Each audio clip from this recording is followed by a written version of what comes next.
Pension നൽകാൻ പാടില്ലെന്ന് pension നൽകാൻ പാടില്ലെന്നോ പെൻഷൻ നൽകാൻ പാടില്ലെന്ന് പറഞ്ഞവരെ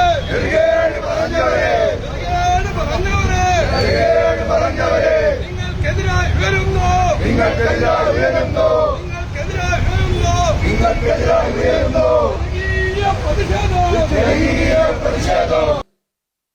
സാമൂഹ്യക്ഷേമ പെൻഷൻ ഞാൻ ഉമ്മൻചാണ്ടിയെ കുറിച്ച് ഓർമ്മിക്കുകയാണ്.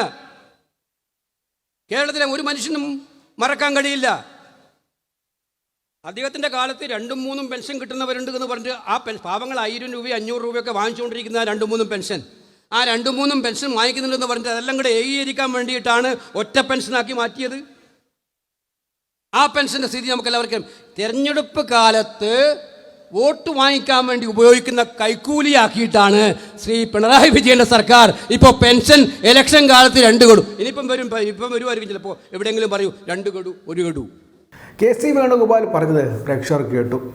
ക്ഷേമ പെൻഷൻ കൊടുക്കുന്നത് കൈക്കൂലിയാണെന്നാണ് അദ്ദേഹത്തിൻ്റെ പുതിയ കണ്ടുപിടുത്തം. കേരളത്തിൽ ഏകദേശം 50 ലക്ഷത്തിന് മുകളിൽ ജനങ്ങൾ ക്ഷേമ പെൻഷൻ വാങ്ങുന്നുണ്ട്. അതിൻ്റെ ഇമ്പാക്റ്റ് വളരെ വലുതാണ്. അത്രയും ജനങ്ങളെയാണ് കോൺഗ്രസിൻ്റെ ഓൾ ഇന്ത്യ കോൺഗ്രസ് കമ്മിറ്റിയുടെ സംഘടനാ ജനറൽ സെക്രട്ടറി അപമാനിച്ചിട്ടുള്ളത്. ഇതിനെതിരെ ഇന്ന് നിലമ്പൂരിൽ CPIMൻ്റെ പ്രതിഷേധമുണ്ടായിരുന്നു. പ്രതിഷേധത്തിൻ്റെ ദൃശ്യങ്ങളും പ്രേക്ഷകർ തുടക്കത്തിൽ കണ്ടു. ആ ദൃശ്യങ്ങളിലേക്ക് നമുക്ക് ഒന്നുകൂടെ പോകാം.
പെൻഷൻ നൽകാൻ പാടില്ലെന്ന് നെറുകേട് പറഞ്ഞവരെ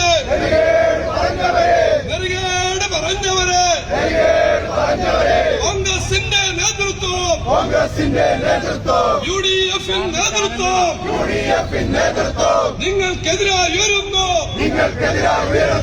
നാടിന് ഉജ്ജ്വല പ്രതിഷേധം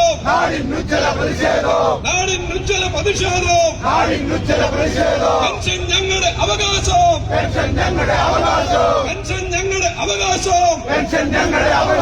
കർഷക തൊഴിലാളി പറയുന്നു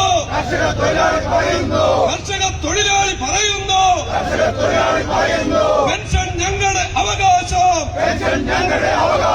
നാട്ടിലെ വൃദ്ധർ പറയുന്നു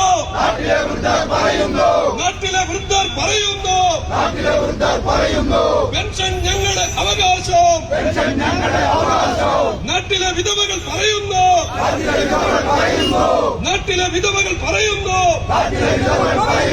പെൻഷൻ ഞങ്ങളുടെ അവകാശം പറയുന്നു ഭിന്നശേഷിക്കാർ പറയുന്നു പെൻഷൻ ഞങ്ങളുടെ അവകാശം ക്ഷേമ പെൻഷൻ അവകാശം ക്ഷേമ പെൻഷൻ നൽകരുതെന്ന് ക്ഷേമ പെൻഷൻ നൽകരുതെന്ന് നെറുകേട് പറഞ്ഞവരെ കോൺഗ്രസിന്റെ നേതൃത്വം UDF നേതൃത്വം നിങ്ങൾക്കെതിരായി ഉയരുന്നു നാടിനുജ്ജല പ്രതിഷേധം